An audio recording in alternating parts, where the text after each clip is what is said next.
Livro Ouse Pedir Mais, capítulo 21. Como evitar brincar com fogo estranho? Reconheça o falso reavivamento.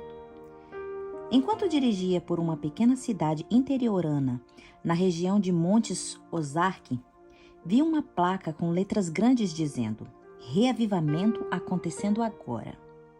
Senti-me impressionada a entrar e conferir.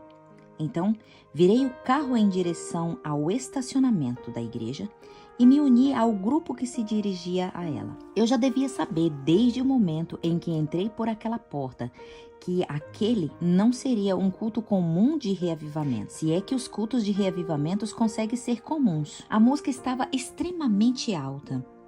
Eu quase precisava tapar os ouvidos enquanto o líder do louvor animava a multidão cantando, ou melhor, gritando no microfone. Aparentemente insatisfeito com o louvor, o pastor apareceu no púlpito e gritou que se as pessoas realmente acreditavam em um Deus grandioso, precisavam agir de maneira correspondente e ficar loucas por ele.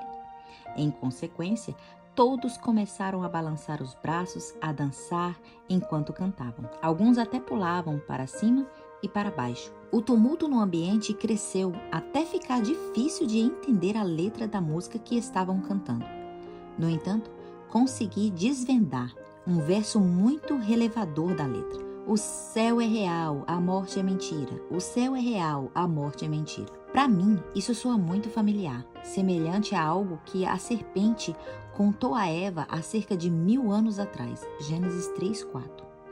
Era tudo o que eu precisava saber para me levantar e ir embora, mas resolvi ficar um pouco mais e ver o que aconteceria em seguida. Logo, o pregador, um reavivador iterante, começou a fazer um longo e convincente apelo para que as pessoas dessem ofertas que custariam o seu ministério de viagens. Depois de terminar essa parte, começou a pregar, ou melhor, gritar, sobre nossas necessidades de uma caminhada mais profunda com Deus. Essa caminhada explicou que ele seria evidenciada por meio de uma nova experiência sobrenatural. Comecei a fazer anotações o mais rápido possível. O mundo hoje franze semblante em nossa direção por causa do foco na experiência, confidenciou. Mas é exatamente dentro dela que Deus encontra conosco. Não me recordei nenhum versículo da Bíblia que apoiasse essa ideia, mas continuei a escutar com atenção. Ele detalhou o seu argumento e passou a falar sobre o altar. Quem controla o altar controla os resultados, gritou.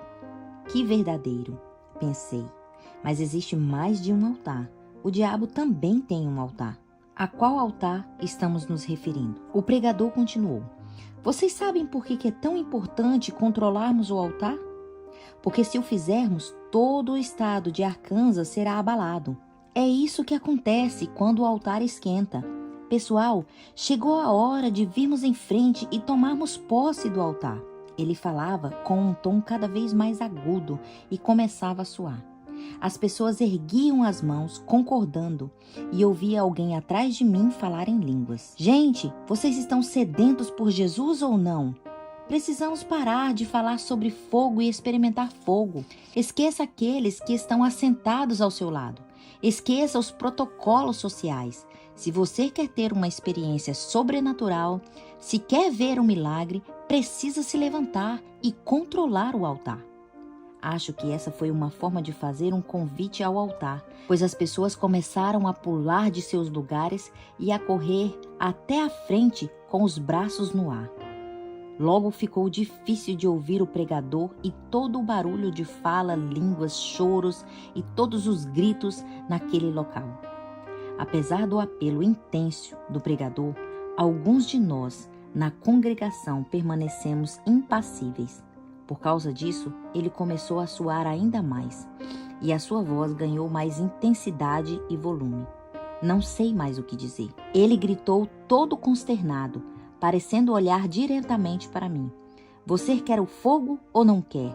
Nesse momento, com medo que ele descesse e colocasse as mãos em cima de mim e me forçasse a experimentar o fogo, resolvi que era hora de ir embora.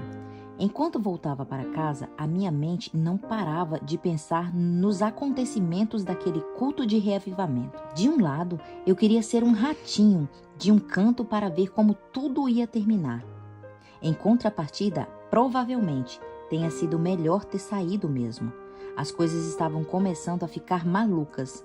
Não há dúvida de que havia fogo naquela igreja, mas fogo estranho. Qual o significado do fogo estranho? A Bíblia nos conta: Nadab e Abiú morreram quando levaram fogo estranho perante o Senhor. Números 26:61, itálico acrescentado. Isso pode parecer bem estranho se você não entender a história. Nadab e Abiú eram filhos de Israel e, ao lado de Moisés e Arão, ocupavam as mais altas posições em Israel. Estavam envolvidos no serviço do Senhor no templo, prostrando-se perante o altar do Senhor. Além disso, receberam a honra especial da parte de Deus, pois tiveram permissão de contemplar a glória do Senhor no monte com 70 anciões. Por que os pecados deles foram tão graves? Deus queria ensinar o seu povo que é preciso se aproximar de seu trono com reverência e temor santos. A adoração de Deus, prestada por meio de ritos cerimoniais e tabernáculos, havia uma distinção clara entre o comum e o sagrado. Nadab e Abiú não se importaram com essa diferença e, parcialmente embriagados, decidiram fazer o que lhes desse vontade. Em vez de queimar incenso com o fogo santo que o próprio Deus havia assediado, transgrediram esse mandamento usando fogo comum que eles mesmos haviam acendido. Deus havia proferido uma maldição sobre aqueles que não vissem diferença entre o santo e o comum. Ele requer obediência estrita. Esse pecado pequeno, porém significativo, não podia ser ignorado. Caso contrário, todo Israel viria se tornar descuidado e perderia de vista a santidade de Deus e das suas leis. Esse testemunho é uma sóbria advertência para nós hoje. A Bíblia nos diz: vós, porém, sois raça eleita, sacerdócio real, nação santa, povo e propriedade exclusiva de Deus. 1 Pedro 2:9. Como tal, responsabilidade maior repousa os cristãos do que sobre os descrentes comum. O pecado de brincar com fogo comum, aceso por seres humanos, é tão mortal quanto prostrar-se diante de um altar errado. Não dá para fazer isso e esperar as bênçãos de Deus. No entanto, como se o Senhor não atingisse instantaneamente os desobedientes hoje, como nos dias de Israel, muitos se tornaram descuidados e perderam de vista o perigo de misturar o sagrado e o profano. E vários, dentro do mundo cristão, contentam-se em acender o próprio fogo humano. O perigo de se prostrar perante o trono errado. No livro Primeiros Escritos, encontramos os registros de uma visão incômoda. Ela retrata Deus em seu trono no céu e Cristo ao seu lado intercedendo pelas pessoas. Perante o trono, havia cristãos no mundo inteiro. Alguns estavam buscando uma sinceridade, uma caminhada mais profunda com Cristo, implorando pelo Espírito Santo. Por causa disso, Jesus derramou maior luz sobre essas pessoas. Outros haviam se tornado espiritualmente complacentes. Estavam satisfeitos com a própria condição espiritual em vez de continuar a crescer. Resistiam à luz. A luz que recebiam do trono de Deus, aos poucos, começou a dissipar.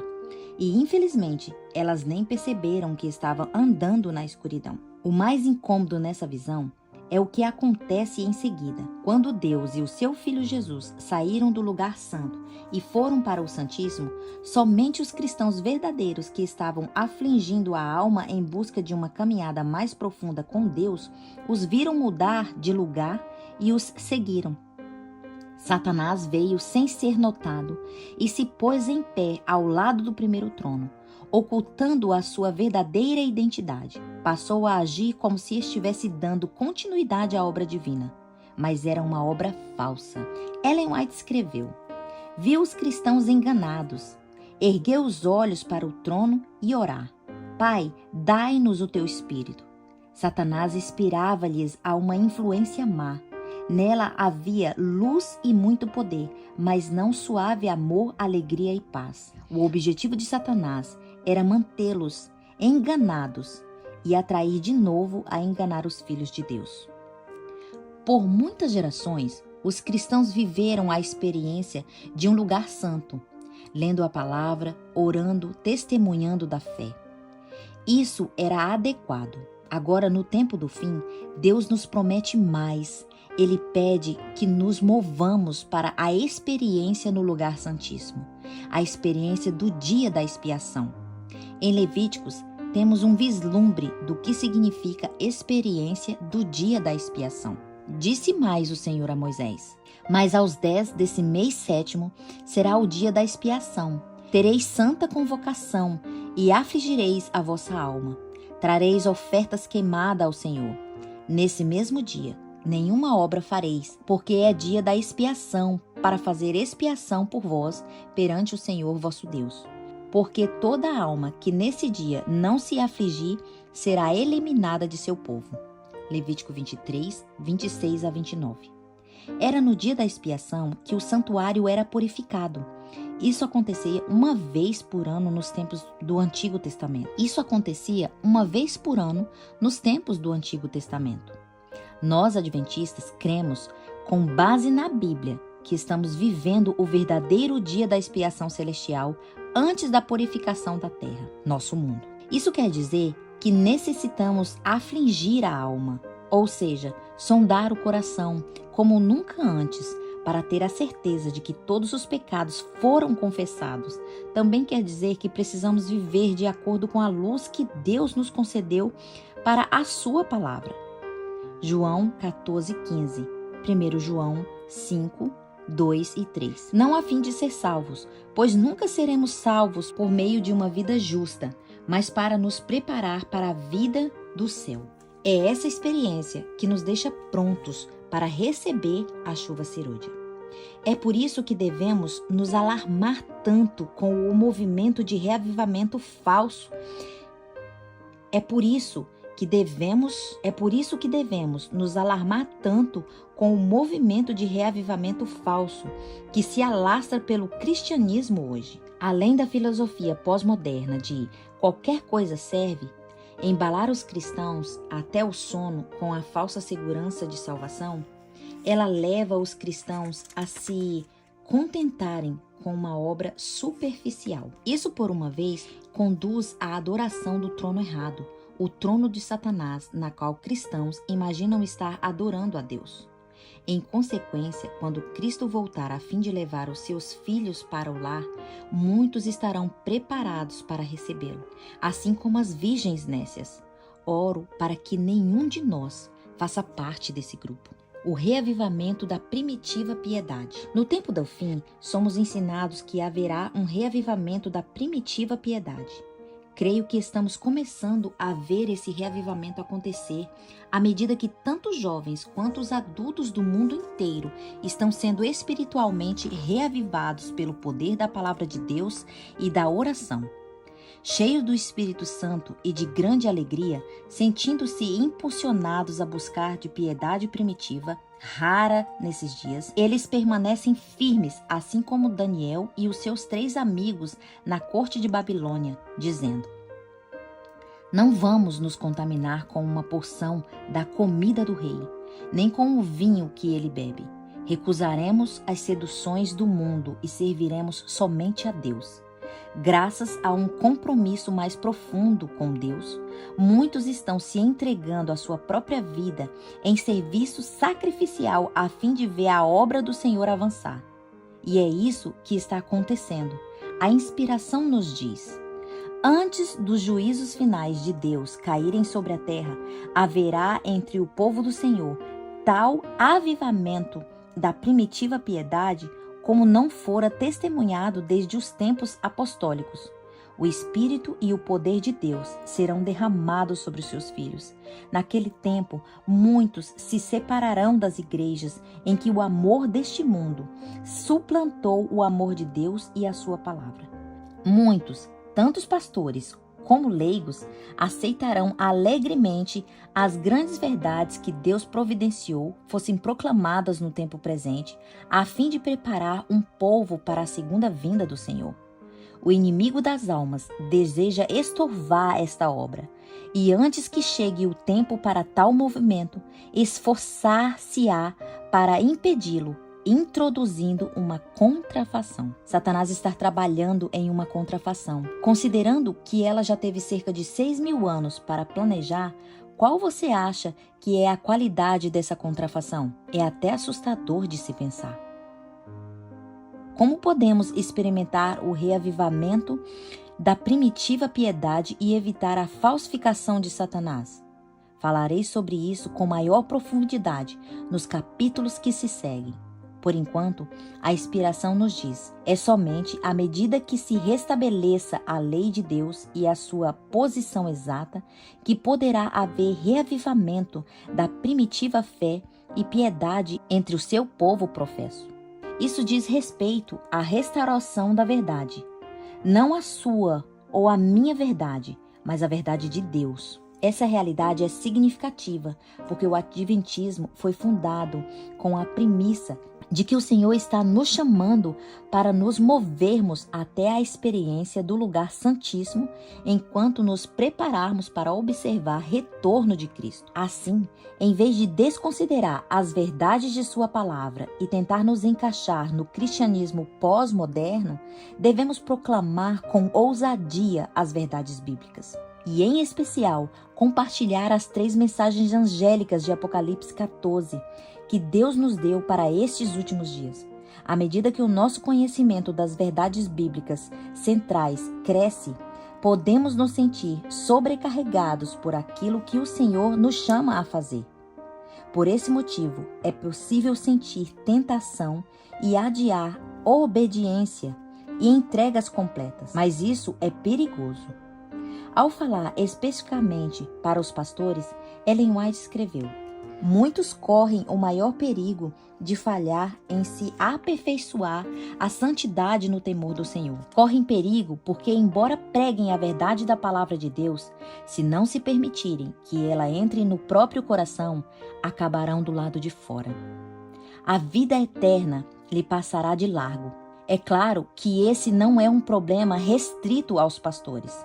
Trata-se de um desafio para todos os filhos de Deus. Muitíssimos dos que hoje compõem as nossas congregações estão mortos em ofensas e pecados. Vão e vêm como a porta sobre os seus gonzos. Durante o ano, escutaram completamente as verdades mais solenes e comovedoras, mas não as possuem em prática. Portanto, são cada vez mais insensíveis à preciosidade da verdade.